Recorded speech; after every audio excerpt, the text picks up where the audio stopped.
Hello, नमस्ते, नमस्कारम। मेरा नाम प्रद्युमन सिंह है और आप देख रहे हैं संस्कृत सुधा चैनल अंबिकापुर, छत्तीसगढ़। आज हम निरुक्त के प्रथम अध्याय के षष्ठ पाठ का स्वाध्याय करने जा रहे हैं, जिसका मूल विषय है पद विभाग और संहिता।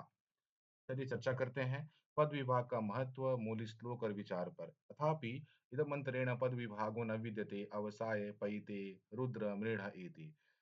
निशक्त जानने वाले ही पदों का विभाग कर सकता है। इनका कहना है कि जो निशक्त हैं, जानकार हैं, ज्ञानवान है, वही संस्कृत के शब्दों का, अर्थों का, कि मंत्रों का जो है विभाग कर सकते हैं, उसको अलग कर सकते हैं, यानी पद विभाग कर सकते हैं। अर्थ यह है कि किसी मंत्र में पद, शब्द समूह को अलग-अलग करना केवल निरुक्तज्ञ ही, यानी जो निरुक्त को जानने वाला है, वही कर सकता है। बिना निरुक्त के संधिबद्ध पदों का विभाजन करना कठिन नहीं, बहुत ही दुर्गम है। उदाहरण के लिए देखें, जैसे अवसाय पइते रुद्र मृड, यहाँ अवसाय एक ही पद माना गया है। जैसे व्युत्पत्ति से कैसे कैसे इसकी व्युत्पत्ति हुई है, औधन अस, है ना? है ना? औधन अस बराबर क्या बनता है? अवसाय, एक संज्ञा शब्द है। ठीक इसी प्रकार से पदकार, अर्थात पदकार यानी पद की रचना करने वाले सामान्य जो पाठक होते हैं, इसे विभाजित नहीं कर पाते। परंतु अवसायाश्वान, यहाँ औ और साय, ये दोनों अलग-अलग पद माने गए हैं। यह तभी संभव है जब पाठक निरुक्त और पद लक्षण जानता हो, तभी यह जो है इसको अलग-अलग कर पाएगा, या एक है ना अलग-अलग कर पाएगा। संधिबद्ध तरीके से, समासबद्ध तरीके से, जो पाठक है, जो पढ़ने वाला अच्छा ज्ञानी व्यक्ति है, वही ऐसा ये काम कर सकता है। अन्यथा यह काम असंभव के समान है। आचार्यों का इसमें मत भी है। आचार्य यास्क कहते हैं यहाँ पर, पद का विभाजन केवल अर्थ और लिंग को देखकर भी किया जा सकता है ना? पाणिनि ने संहिता में भी कहा है, अपने व्याकरण में यानी अष्टाध्यायी में कहा है, संहिता का सूत्र देते हुए कहा है कि पदों के स्वाभाविक रूप से भी इसका नियम लागू होता है और यह विभाजित होते हैं। ठीक है? जैसे उन्होंने पाणिनि ने कहा, अपने अष्टाध्यायी में संहितायाम सूत्र का अर्थ देते हुए कहते हैं कि पदानाम सन्निकर्ष, अर्थात पदों का परस्पर सन्निकट या संलग्न होने के अर्थ में पद विभाजन भी होते हैं। ठीक है? ठीक इसी प्रकार सायण भी कहते हैं कि वेदों में प्रत्येक शब्द अर्थ और स्वर के अनुसार अलग-अलग किए जाते हैं। है ना? संहिता और पद प्रकृति, संहिता और पद प्रकृति। संहिता का अर्थ है कि संहिता शब्दों और पदों का स्वाभाविक रूप से जोड़ना, जुड़ना या जोड़ने का काम करना। पद प्रकृति क्या कहता है? प्रत्येक पद का मूल रूप से अलग होना, है ना? उदाहरण के लिए जैसे देखें, दूतो निर्रित्या इदमा जगाम, यहाँ पर याद रखिएगा, निर्रित्या इदमा जगाम उदाहरण दिया हुआ है। यहाँ पर पंचमी अर्थ प्रेक्षा आ, यहाँ पर निर्रिति दूत आया। चतुर्थी के आधार पर चतुर्थी अर्थ प्रेक्षा के आधार पर ए, पीछे निर्रिति को कहा। अतः संधिबंध के बावजूद पदों का अर्थ निरुक्त के अनुसार जाना जाता है ना? संधिबद्ध के बावजूद पदों का अर्थ निरुक्त के अनुसार जाना जाता है, यानी जो संधि किया गया है, संधिबद्ध किया गया है, उसका अर्थ निरुक्त के अनुसार ही जाना जाता है, उसको तोड़कर अर्थ निकाला जाता है। और जो निरुक्त का स्वाध्याय नहीं किया है, वो अर्थ प्रकट नहीं कर सकता, उसको बतला नहीं सकता। जिसके इसके कई और अन्य उदाहरण हैं, जैसे कि मान लीजिए, अवसाय पयिते रुद्र मृढ़, यानी एक पद है यहाँ पर, अवसाय एक पद है। यहाँ पर अवसाया स्वान, यहाँ पर 2 पद हैं, जैसे मान लीजिए अवधन शाय। इसका सिद्धांत में कहता है कि सिद्धांत यह है कि पद का विभाजन केवल निरुक्तज्ञ ही सही ढंग से कर सकते हैं, है ना? सही ढंग से कर सकते हैं। इसको इसको जो है चरण और पार्षद के आधार पर समझ सकते हैं। तो चलिए चरण और पार्षद का महत्व समझें। चरण किसे कहते हैं? चरण वे हैं जो वेद की शाखाएँ और संस्करण बताते हैं, और पार्षद क्या करते हैं? प्रातिशाख्य, अर्थात वेद वेद पाठ का नियम बताते हैं। है ना? 2 चरण और पार्षद के आधार पे भी समझ सकते हैं। क्या कर सकते हैं? चरण यानी वेद की शाखाएँ या संस्करण के आधार पर, पार्षद प्रातिशाख्य अर्थात वेद पाठ का नियम के आधार पर। इस पर जो है निरुक्त और पाणिनि के अपने-अपने मत हैं। जैसे पाणिनि जी का कहना है कि संहिता पदों का स्वाभाविक रूप होता है, जो संग्रहित यानी संहिता रूप से जुड़े हुए शब्द हैं, वो स्वाभाविक रूप से होता है। पाणिनि ने भी ऋक् प्रातिशाख्य से यह नियम लिया है। है ना? ऋक् प्रातिशाख्य से उठाकर यह नियम लिया हुआ है। उदाहरण के लिए ऋक् प्रातिशाख्य 2:1 में संहिता का अर्थ बताया गया है कि अत्यंत समीप हो जाने की क्रिया, अत्यंत समीप हो जाने की क्रिया, है ना? बिना संहिता का ज्ञान और पद भेद का ज्ञान के बिना और अर्थ पहचान के ज्ञान के बिना असंभव है ना?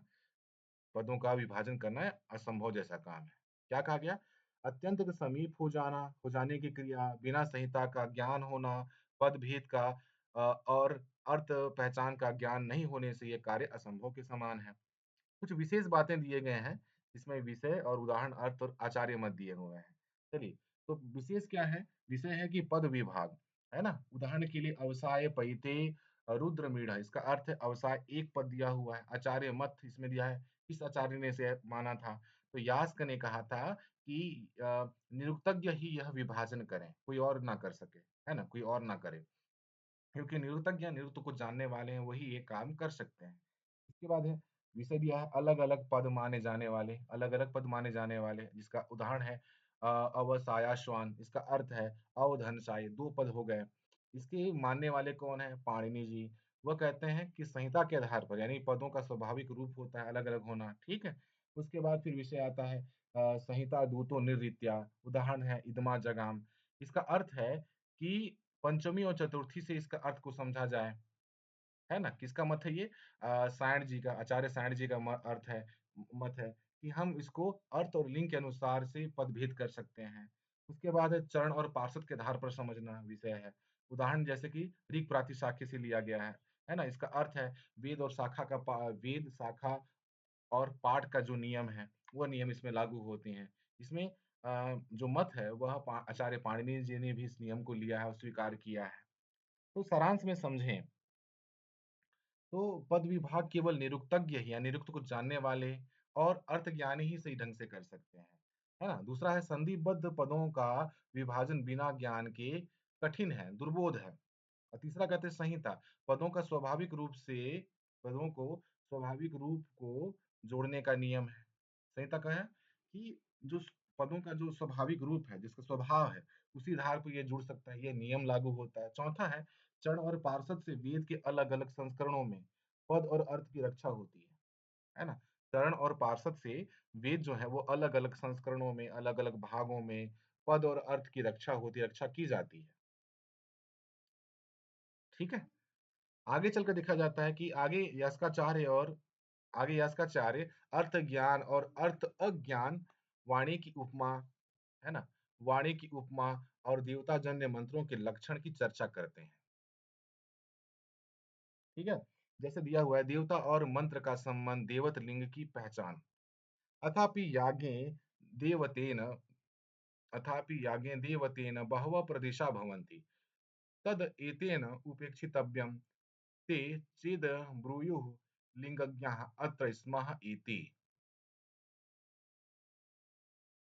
अर्थात यज्ञ में देवताओं के विषय में बहुत से प्रदेश, भेद, रूप या स्थितियां होती हैं, है ना? यज्ञ में देवताओं के विषय में बहुत सारे प्रदेश होते हैं, भेद, रूप और स्थितियां होती हैं। अर्थात एक ही मंत्र में कई देवताओं के लक्षण हो सकते हैं, यानी हम एक मंत्र को बोल रहे हैं लेकिन कई देवताओं का आह्वान हो रहा है। कई देवताओं को वह आदेश प्राप्त हो रहा है, उनको भोग चढ़ रहा है, उनको वो मंत्र की सिद्धि हो रही है उनसे। ऐसे में जो लिंगज्ञ हैं, है ना? जो जानकार हैं, ऐसे में जो लिंगज्ञ हैं, जानकार हैं, जो देवताजन्य चिन्हों की पहचान करने वाले हैं, वे निर्णय करते हैं कि मंत्र किस देवता से संबंध रखता है। ये जो मंत्र है, वो किस देवता से संबंध रखता है, ठीक है? उदाहरण के लिए यहाँ पर दिया हुआ है कि उदाहरण के लिए दिया है कि इंद्रम नत्वा सबसा देवता वायुं प्रीणन्ति ऋग्वेद के छठवां मंडल चौथा सूक्त 7वां मंत्र में कहा गया है। क्या कहा गया है? कि यह मंत्र अग्नि सूक्त में आता है, परंतु उसमें वायु और इंद्र दोनों के लक्षण विराजमान हैं। उनके लिंग विराजमान हैं, प्रदर्शित होते हैं। इससे स्पष्ट है कि एक मंत्र में कभी एक से अधिक देवताओं से संबंधित मंत्र भी हो सकते हैं। है ना? एक ही मंत्र कई और देवताओं से संबंधित हो सकते हैं। इसके विषय में यास्काचार्य कहते हैं कि वायु लिंगम च इंद्रलिंगम च अग्नये मंत्रे। अग्नि के मंत्र में वायु और इंद्र के लक्षण हैं, है ना? अग्नि के मंत्र में वायु और इंद्र के लक्षण भी विराजमान है। इससे उनका कहना है कि मंत्र का देवता केवल शब्द से नहीं बल्कि अर्थ, भाव और लिंग लक्षण से भी जानते हैं, समझते हैं, है ना? क्या कहते हैं कि मंत्र का देवता केवल शब्द से नहीं बल्कि अर्थ, भाव और लिंग लक्षण से जाना जाता है या समझते हैं। ठीक है? जैसे कि इसके कई और उदाहरण भी दिए हुए हैं। अग्निरिव मन्यो त्विसीतः सहस्वः। ऋग्वेद के 10वें मंडल 84वां सूक्त और 12वां मंत्र में कहा गया है। क्या कहा गया है? कि यह मन्यु क्रोध देवता का मंत्र है ना? यह मन्यु क्रोध देवता का मंत्र है, पर इसमें अग्निरीव कहकर अग्नि का लक्षण दिया गया है। ठीक है? ये जो मंत्र है, वह मन्यु यानी क्रोध देवता का मंत्र है, परंतु यहाँ पर अग्निरीव कहकर अग्नि का लक्षण दिया गया है ना? त्वितसीतः ज्वलित, त्विषि दीप्ति या प्रकाश अर्थात अग्नि के समान तेजस्वी हो जाओ। ठीक है? ये और आचार्यों का मत है ना? जैसे यास्काचार्य कहते हैं कि लिंग से देवता का निर्णय होता है। फिर सायणाचार्य कहते हैं मंत्र में प्रयुक्त क्रिया, विश्लेषण और भाव से देवता पहचाने जाते हैं। फिर डॉक्टर रजवाड़े कहते हैं, यह व्याकरण और प्रतीक के गुण संबंध को दर्शाता है। यह व्याकरण और प्रतीक के गुण को दर्शाता है। एक ही मंत्र में कई देवता स्वरूप अंतर्निहित होते हैं, है ना? कौन बताता है? व्याकरण और प्रतीक के गुण जो संबंध को दर्शाता है। एक ही मंत्र में कई देवता स्वरूप अंतर्निहित होते हैं। ठीक है? इस प्रकार से है। दूसरा दिया है इसमें ज्ञान की प्रशंसा और अज्ञान की निंदा इसमें की गई है। श्लोक निरुक्त और उद्धृत है ना? निरुक्त के द्वारा उद्धृत किया गया है। जैसे स्थाणुमरयम् भारहारः किलाभूत आदित्य वेदं न विजानाति यो अर्थज्ञ इत सकलं भद्रम् अश्नुते नागमेति ज्ञानविधूत पाम पाप्मा। ठीक है? अब अर्थ इसका यह है, जो व्यक्ति वेद को केवल पढ़ता है, अर्थ नहीं जानता, वह स्थाणु यानी सूखे वृक्ष के समान है। केवल भार ढोने वाला है वो, है ना? केवल भार को ढो रहा है, उसके अर्थ को समझने का प्रयास ही नहीं कर रहा है। परंतु जो अर्थज्ञ है, अर्थ को जानने वाले हैं, वह सभी कल्याणों को प्राप्त करते हैं, सारे सुखों को प्राप्त करते हैं, सभी संसाधनों को प्राप्त करते हैं और ज्ञान से पापों को धोकर स्वर्ग को प्राप्त करता है ना? ज्ञान से अपने पापों को धो करके जो है स्वर्ग को प्राप्त करता है। इसीलिए अर्थज्ञ बनना चाहिए, भार वाहक नहीं, भार को ढोने वाला नहीं। इसका शब्दार्थ है स्थाणु, स्था, ठहरना, है ना? से अचल, सूखा वृक्ष बनता है और भारहार केवल बोझ ढोने वाला। अर्थज्ञ अर्थात अर्थज्ञ का मतलब जो अर्थ तत्व को जानता है। ज्ञान विभूत पापमा, ज्ञान विभूत पापमा यानी ज्ञान द्वारा पाप रहित हुआ। यास्क कहते हैं केवल शब्द जानना पर्याप्त नहीं है, अर्थ ज्ञान ही ज्ञान का सार है। जैसे सूखी लकड़ी बिना अग्नि के नहीं जलती, वैसे ही अर्थ ज्ञान बिना वाणी भी फल नहीं देती। ठीक है? और तीसरा इसमें कहता है केवल शब्द रटन की व्यर्थता। यद गृहीतम अविज्ञातम है, निगदेनैव संपद्यते। यद यद गृहीतम अविज्ञातम निगदेनैव सबध्यते। अग्नि अनग्नाविव शुष्कैधो न तज्ज्वलित कर्षिचित कर्हिचित। दोबारा पढ़ेंगे। यद गृहीतम विज्ञातम निगदेनैव सबध्यते। अनग्नाविव शुष्कैधो न तज्ज्वलिति कर्हिचित। इसका अर्थ है जिसे केवल रट लिया गया है पर समझा नहीं गया, वह केवल शब्द ध्वनि है, उसमें कोई प्रकाश या तेज नहीं होता। ठीक है? जैसे अग्निहीन स्थान में सूखी लकड़ी कभी नहीं जलती, यानी अग्निहीन स्थान में जहाँ पर अग्नि नहीं है, वैसे स्थान में मान लीजिए पानी के ऊपर में, है ना? या कोई भूमि भी हो, लेकिन वहाँ पर आग नहीं है, तो क्या वहाँ पर सूखी लकड़ी जल जाएगी? असंभव सा लगता है। वैसे ही अर्थहीन पाठ मात्र कभी ज्ञान नहीं देता। अर्थहीन बिना अर्थ को जानने वाला पाठ मात्र कभी ज्ञान नहीं देता। आधुनिक दृष्टांत यह है, केवल श्लोक रटने वाला छात्र शब्दों को जानता है पर अर्थ को नहीं। अर्थज्ञ छात्र वही सच्चा सुधीकर है ना? अर्थज्ञ छात्र वही सच्चा श्रुतिधर है, क्योंकि उसे वाणी का प्रकाश प्राप्त है। इसमें दिया हुआ है कि वाणी की रहस्यात्मक उपमा पत्नी की तरह अर्थ का उद्घाटन करती है ना? वाणी की रहस्यात्मक उपमा दी गई है इसमें, जिसे पत्नी की तरह अर्थ का उद्घाटन करती है। उदाहरण के लिए दिया ऋचा दिया हुआ है इसमें, उतत्त्वः वाचम् उतत्त्वः शृण्वन्न शृणोत्येनाम उतो त्वस्मै तन्वं विसस्रे जैव पत्ति उसति सुवासः। है ना? दोबारा, उतत्त्वः पशन्य ददर्श वाचम् उतत्त्वः शृण्वन्ननाद शृणो अन्ते नाम ऊतो तस्मै तन्वं विसस्रे जैव पत्ते उसति सुवासः। ऋग्वेद 10वां मंडल 71वां सूक्त और चौथा मंत्र में है। इसका अर्थ है, कुछ लोग वाणी को देखते हैं, है ना? पर कुछ लोग वाणी को देखते हैं पर देखते नहीं, सुनते हैं पर सुनते नहीं।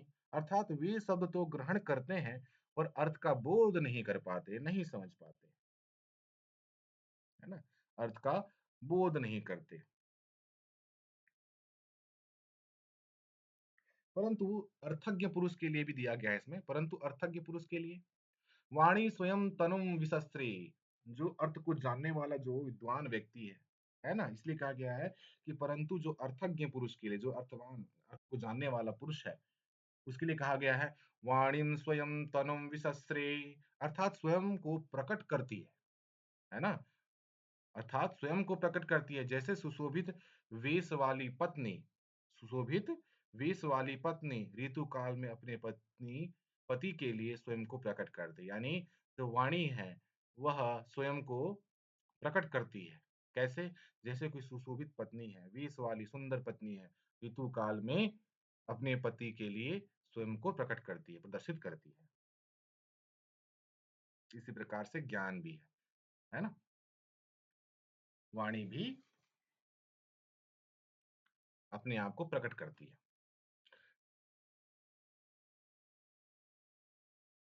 इसका शब्दार्थ ये है, वाचम वाणी तनवम विशस्त्रे तनुम शरीर विशस्त्रे खोल दी, स्वयं को प्रकट करना, उसती सुवासाह सुंदर वस्त्र धारणी इच्छा करने वाली, जाया ईव पत्ते जैसे पत्नी अपने पति के लिए।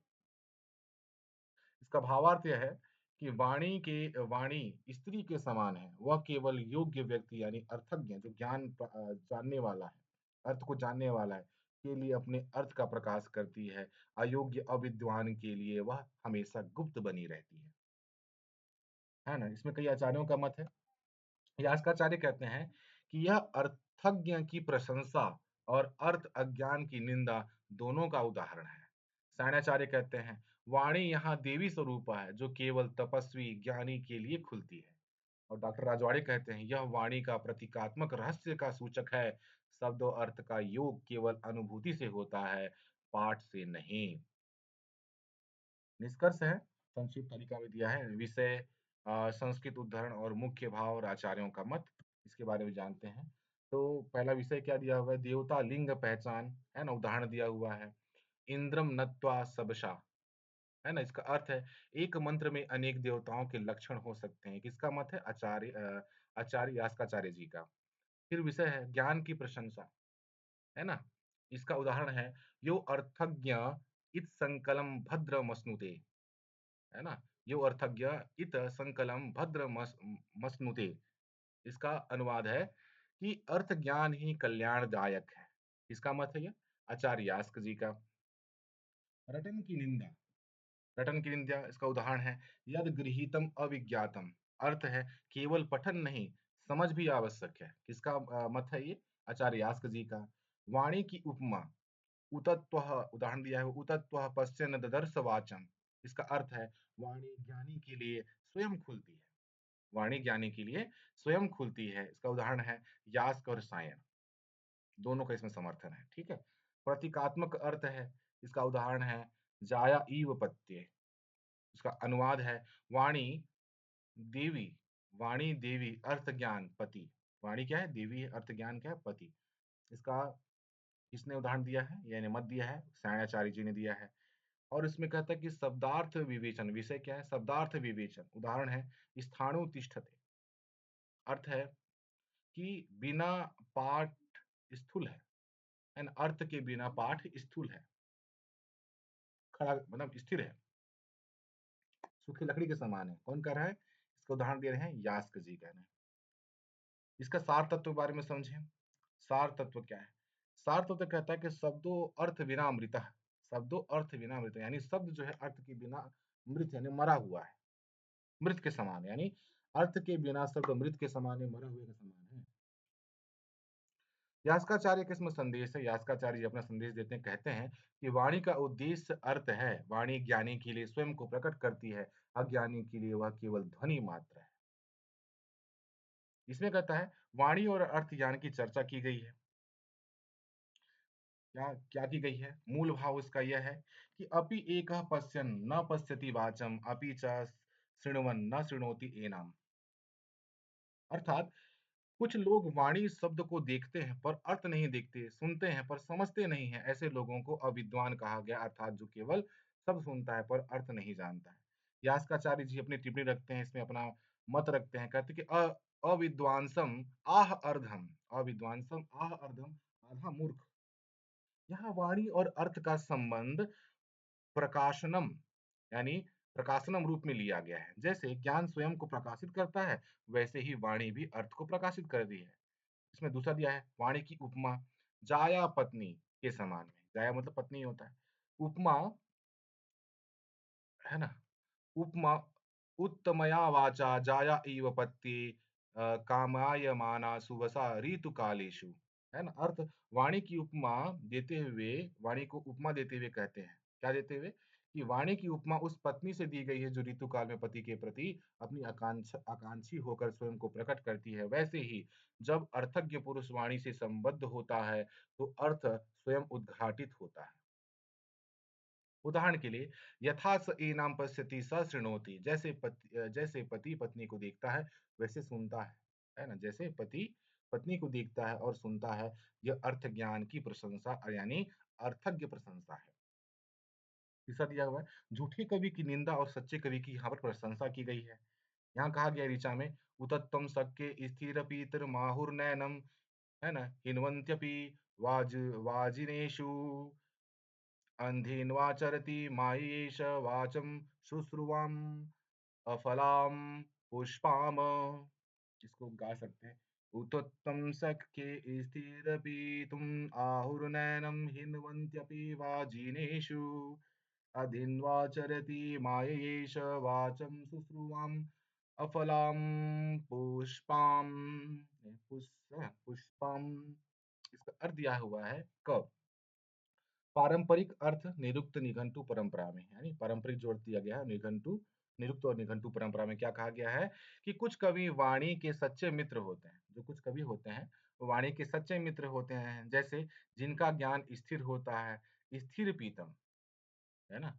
कुछ कवि कुछ जो कवि हैं वाणी के सच्चे मित्र होते हैं जिनका ज्ञान स्थिर होता है, स्थायी होता है, स्थिर पीतम।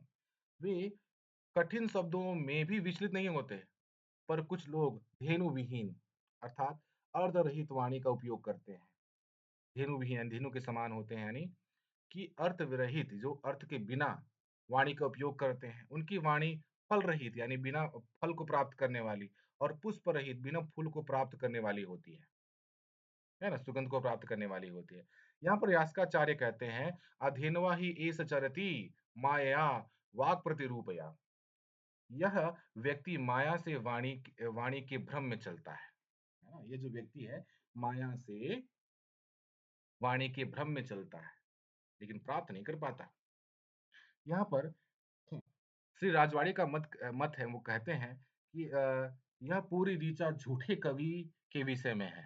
ये जो कविता दी गई है यानी कविता यानी ये जो श्लोक दिए गए हैं, ये पूरी जो ऋचा है, वह झूठे कवि के विषय में कहा गया है। जैसे सख्य कवि का कर्म, काव्य रचना, स्थिरपित पुराने जड़ ज्ञान वाले कवि, वाजीन कवियों की सभा। वे कवि जो नए अर्थ सृजन में असमर्थ हैं, वे जो कवि हैं वे कवि जो नए अर्थ सृजन में असमर्थ हैं, उन्हें सभाओं में नहीं भेजा जाता, नहीं भेजना भी चाहिए, है ना? जो असमर्थ है। और इसमें दिया हुआ है कि वाणी और ज्ञान के फल-फूल का रूपक, वाणी और ज्ञान के फल-फूल का रूपक, यो वाचं श्रुतवान् भवति अफलान् अपुष्पाम् एति। यो वाचं श्रुतवान् भवति अफलान् अपुष्पान् एति। अर्थात जो केवल वाणी को सुनता है पर अर्थ नहीं समझता उसकी वाणी फल फूल रहित हो जाती है ना? फल फूल से विहीन हो जाती है। पर जो अर्थ जानता है उसकी वाणी पुष्पित और फलित होती है ना? इसमें रूपक दिया गया है जैसे रूपक अर्थवाच पुष्प फल माह, है ना? रूपक के रूप में उदाहरण दिया है कि अर्थवाच पुष्प फल माह, अर्थ ही वाणी का फूल और फल है। ठीक है? आधुनिक उदाहरण ये दिया है सिर्फ श्लोक रटना और उनका अर्थ न समझना। सिर्फ श्लोक को रटना और उनका अर्थ न समझना अफला पुष्प वाक है। अफला पुष्प वाक यानी बिना फला हुआ पुष्प के समान है। उनकी वाणी है। पर अर्थ के साथ जानने वाला व्यक्ति फलदायिनी वाणी है यानी फल को प्राप्त करने वाली वाणी है। पांचवा दिया है वेद और वेदांग की उत्पत्ति। यहाँ साक्षात्कृत धर्माणः ऋषियो बभूव यानी साक्षात्कृत धर्माणः ऋषियो बभूव इमं ग्रंथम समाम्ना शिशुः वेदम च वेदांगानि च। अर्थ प्राचीन ऋषि स्वयं धर्म सत्य के साक्षात्कार से युक्त थे। उन्होंने साक्षात्कृत धर्मेभ्य जिन्होंने धर्म का अनुभव नहीं किया था को उपदेश द्वारा मंत्र दिए, सिखाए उनको।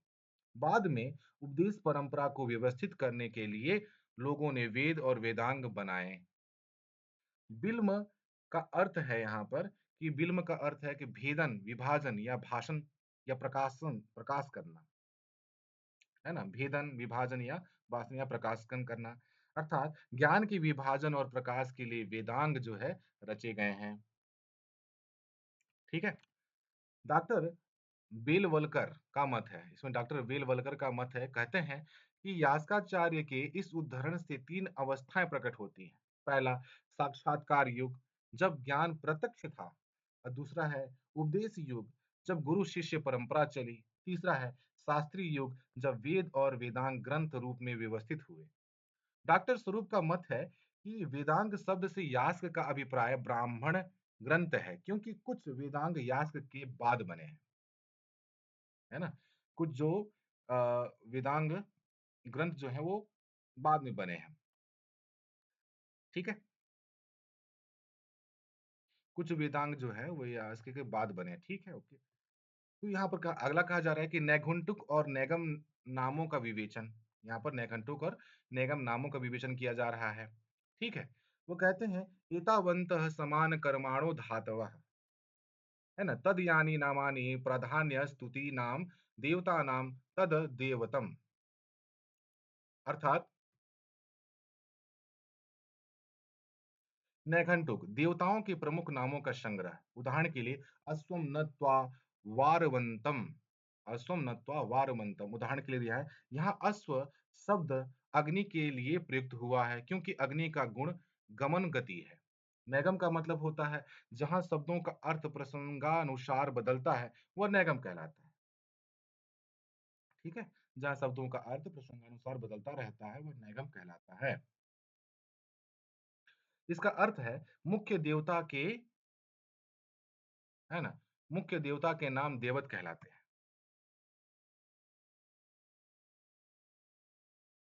ठीक है? मुख्य देवता के नाम देवत कहलाते हैं। अन्य देवताओं के मंत्रों में वही नाम आए तभी वे नैघंटुक कहलाते हैं। यानी अन्य देवताओं के मंत्र में वही नाम आए यानी सम्मिलित हुए हैं तभी तब भी वे नैघंटुक कहलाते हैं। ठीक है? समझ में कोशिश करते हैं कि अन्य देवताओं के जो मंत्र में वही नाम आए हैं, तब भी वे नैघंटुक ही कहलाते हैं। यहाँ पर अध्याय का समापन करते हैं। ठीक है? अध्याय का समापन करते हुए कहा गया है, तद उपरिष्टात् तद उपरिष्टात् व्याख्यास्यामः नैघंटुकानि नैगमनानि इह इह इति निरुक्ते प्रथमो अध्यायः। ठीक है? इह इह अर्थात द्व्युरुक्ति जोर देने के लिए इसका प्रयोग किया गया है। इस प्रकार से अब यहाँ आगे नैघंटुक कांड और नैगम नामों की व्याख्या करेंगे, यानी यहाँ पर जो है निरुक्त के प्रथम अध्याय का समापन हो चुका है। ठीक है? इसका सारांश समझेंगे, है ना? कुछ विषय दिया है, संस्कृत सूत्र शब्द और अर्थ भावार्थ प्रमुख आचार्यों का मत दिया है। यहाँ पर विषय दिया है वाणी और अर्थ, संस्कृत सूत्र दिया हुआ है, अपि एकः पश्यन् न पश्यति वाचम्। इसका भावार्थ है, जो अर्थ नहीं जानता, वो अर्धमूर्ख है। आचार्य हैं, इसे कहने वाले आचार्य हैं यास्काचार्य। फिर विषय दिया है कि वाणी की उपमा, उदाहरण दिया हुआ है, जाया इव पत्ये काम कामायमाना, जाया इव पत्ये कामायमाना। इसका अर्थ है वाणी अर्थ को प्रकट करती है। इसका किनका मत है? यह निरुक्त भाष्य का मत है। ठीक है? फिर विषय दिया है कवि का विवेचन, उदाहरण है उत्तत्वम सख्य स्थिर पीतम। अर्थ है सच्चे कवि बनाम झूठे कवि। उदाहरण है मत है डॉक्टर राजवाड़ी जी का। वाणी का फल, उदाहरण है अफलाम पुष्पम। अर्थ है अर्थहीन वाणी फल रहित है। उदाहरण है मत है यास्काचार्य जी का। फिर वेदांगोत्पत्ति, उदाहरण है विषय क्या है? वेदांगोत्पत्ति। इसका उदाहरण है साक्षात्कृत धर्माणः ऋषयः। इसका अर्थ है साक्षात्कार, उपदेश और शास्त्र। साक्षात्कार, उपदेश और शास्त्र। इसके मत प्रस्तुत करने वाले हैं डॉक्टर वेलवलकर और स्वरूप। नैघंटुक कांड है ना, विषय है नैघंटुक। उदाहरण है अश्वनम अश्वम न त्वा वारवंतम। उदाहरण है यानी अर्थ है देवता नामों का संग्रह। किसका मत है? यास्काचार्य जी का। उसके बाद विषय दिया है नैगम। उदाहरण है अन्य देवते मंत्रे। अर्थ है प्रसंगानुसार अर्थ। किसका मत है? यास्काचार्य। इसका मुख्य संदेश पढ़ लेते हैं कि शब्द केवल रूप से नहीं, अर्थ और लक्षण के अनुसार पहचाने जाते हैं। निरुक्त और संहिता के बिना पद भेद असंभव है। ठीक है? नियुक्त आधारित जो है 30 बहुविकल्पीय प्रश्न दिए जा रहे हैं। ठीक है? जिसका अ, मिलकर उत्तर बताना है। ठीक है? चलिए बहुविकल्पीय प्रश्न पर चर्चा करते हैं। इसमें दिया है पद विभागो अस्मिन् निरुक्ते कस्य द्वारा कृतः। पद विभागो अस्मिन् निरुक्ते कस्य द्वारा कृतः। इसका आंसर क्या दिया? ऑप्शन दिया हुआ है सामान्य पाठक, निरुक्तज्ञ, कवि, ऋषि। इसका उत्तर है क्या आएगा? निरुक्तज्ञ बी। ठीक है? अब दूसरा दिया हुआ है अवसाय पयिते रुद्रमीढ़ इत्यस्मिन् अवसाय कः प्रकारः पदः। तो यहाँ पर दिया हुआ है इसका आंसर क्या आ जाएगा? सी एकम पदम। ठीक है? उसके बाद है अवसाया स्वान इत्यस्मिन् अव तथा सायकः। ठीक है? इसका क्या ऑप्शन आएगा? एकम पदम, दो पदो, संहिता, अर्थ निरुक्तः। तो तीसरा क्या कहा जाएगा? सी दो पदों। ठीक है?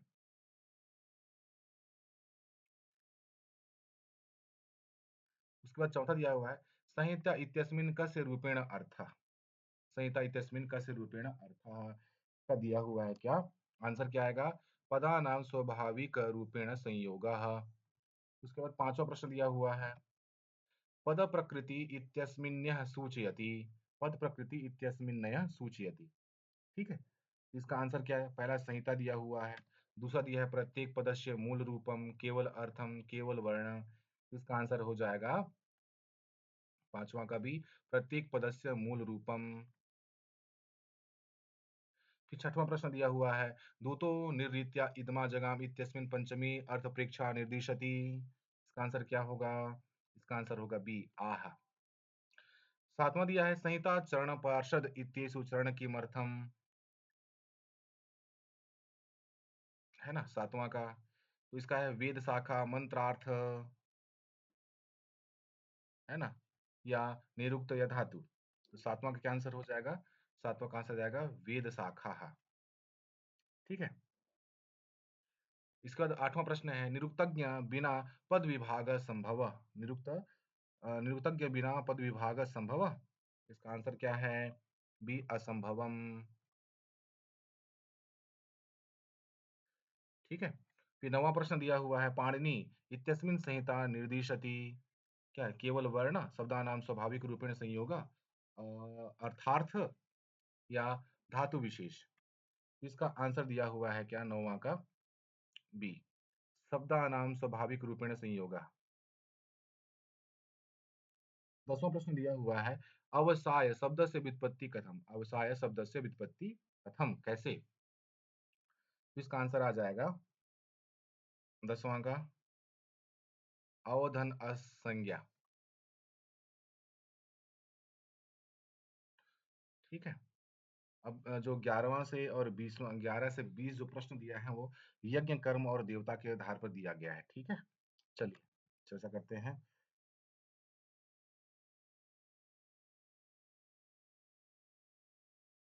ठीक है। याज्ञे देवतेन बहवः प्रदेशा दृश्यन्ते ते कस्मे द्रष्टव्याः। है ना, इसका आंसर क्या होगा? इसका आंसर हो गया निरुक्तज्ञेन। उसके बाद दिया हुआ प्रश्न, इंद्रम नत्वा सबसा देवता वायुं प्रीणन्ति इत्यस्मिन् वायुलिंगम कुत्र अस्ति। है ना, इसका आंसर क्या होगा? अग्नि मंत्रे। 13वां प्रश्न दिया हुआ है, अग्निरीव मन्यो त्वित्सीता सहस्व इत्यस्मिन् त्विसी कस्य पर्यायः। इसका आंसर हो जाएगा दीप्ति ही। 14वां प्रश्न दिया हुआ है, मन्यु मंत्रे अग्नि चिन्ह किमर्थम। इसका आंसर हो जाएगा विजय प्राप्त। 15वां प्रश्न दिया है, ज्ञान प्रशंसा एवं अज्ञान निंदा कुतः दृश्यते। है ना, इसका आंसर दिया हुआ है निरुक्ते ऋचासु संहितासु पार्षदे। क्या होगा? तो इसका आंसर हो जाएगा क्या? ए निरुक्ते। छठवां दिया हुआ 16वां दिया हुआ है, स्थाणुरयं भारहार किलाभूदित्य वेदम न विजानाति इत्यस्य तात्पर्यम किम। इत्यस्य तात्पर्यम किम, 16वां क्या हो जाएगा यहाँ पर? ए अर्थ ज्ञानस्य महत्वम। 17वां प्रश्न दिया हुआ है, अर्थज्ञ वेदम अधीत्य किम प्राप्नोति। तो ये इसका पहला है भारम, है ना, कल्याणम अज्ञानम संहिता। तो 17वां क्या आंसर हो जाएगा? बी कल्याणम। ठीक है। 18वां प्रश्न है, यह केवल गृहीतम रटति पर अविज्ञातम तस्य फलः। इसका आंसर क्या होगा? पूर्णः शब्द मात्रे फल स्वर्ग दिव्य ज्ञानम। इसका आंसर क्या होगा 18वां का? 18वां का हो जाएगा बी शब्द मात्रे फल। 19वां प्रश्न है, अनग्नावीव शुष्कैधः न तज्ज्वलिति करहि चित् इत्यस्मिन् उपमेयकः। है ना, इसका आंसर क्या है? अग्निरीव लकड़ी, वेद या देवता या मंत्र। क्या इसका आंसर होगा 19वां का? 19वां का मंत्र है अग्निहीन लकड़ी। ठीक है। 20वां प्रश्न चलते हैं, अर्थ ज्ञानस्य महत्वम किम सूचयति। अर्थ ज्ञानम ही महत्वम किम सूचयति। इसको बताइएगा।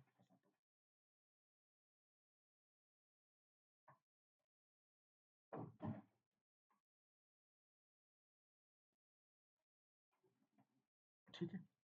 तो अर्थ ज्ञानस्य महत्वम किम सूचयति। इसका आंसर है 20वां का सी फल प्राप्तये।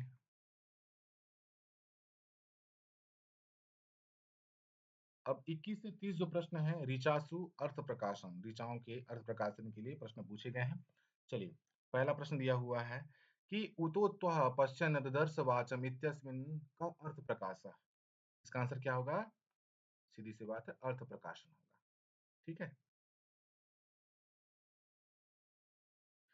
अगला चलते हैं।